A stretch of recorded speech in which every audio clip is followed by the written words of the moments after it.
GB হাসপাতালের উপর থেকে রোগীর চাপ কমানোর চেষ্টা চলছে। শুক্রবার টেরেসা ডায়াগনস্টিক সেন্টারে ২৬তম প্রতিষ্ঠা দিবস উপলক্ষে আয়োজিত রক্তদান শিবিরে এই কথা বলেন মুখ্যমন্ত্রী doctor Manik Saha. Teresa diagnostic সেন্টারে মুখ্যমন্ত্রী প্রদীপ প্রজ্বলন করে আয়োজিত রক্তদান শিবিরে শুভ উদ্বোধন করেন।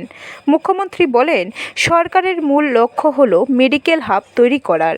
তার জন্য রাজ্যে pharmacy college, dental college, nursing college স্থাপন করা হয়েছে।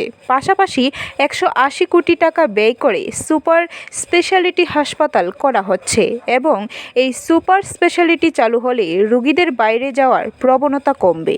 আমাদের ত্রিপুরাতে যে রক্তের মাঝে মাঝে যখন চাহিদা বেড়ে যায় বা যে আমাদের ব্লাড ব্যাঙ্কগুলো আছে, আমরা এখানে প্রায় ১৪টার মতো ব্লাড ব্যাঙ্ক আছে।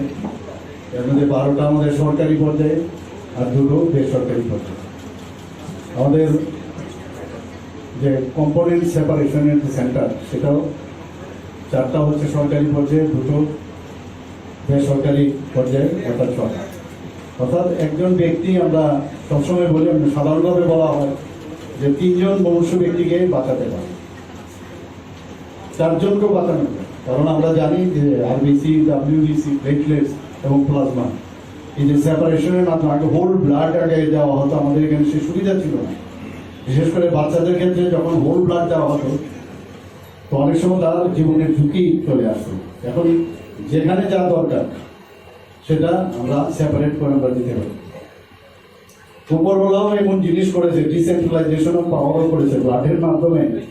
আরবিসির যে তার যে গুণাবলী একরকম, ডাব্লিউবিসির গুণাবলী একরকম, প্লেটলেটসের একরকম, প্লাজমার আলাদা।